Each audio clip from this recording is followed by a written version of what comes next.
وتعليقك على إيمان بعض الأندية المصرية بوجود سحر وأعمال تسببت في خسارة مباريات وبطولات، إيه رأيك؟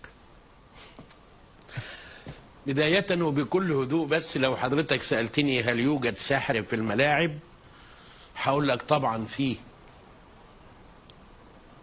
في سحر في الملاعب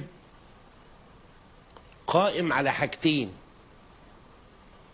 دايما قبل السحر بيبقى فيه عمل، فالعمل اللي بيتعمل هو التدريب،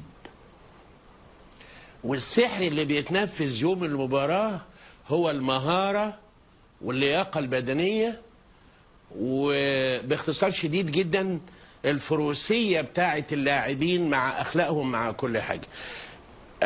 لكن السحر بمعناه اللي جه في التقرير وبخور وسواد وترب وعلو وسفلي، فكل ده لا أساس له.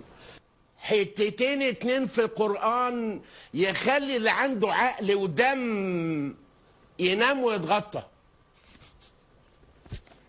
الحتة الأولى اللي هي في زمن سليمان عليه السلام، قال وما هم بضارين به من أحد إلا بإذن الله.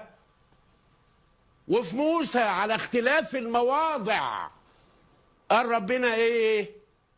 ولا يفلح الساحر حيث أتى. نيفر ما يوصلش النتيجة، ولا يربط رجل، ولا يسد جون، ولا الحبشتكى راح واشتكى. ولا يفلح الساحر حيث أتى.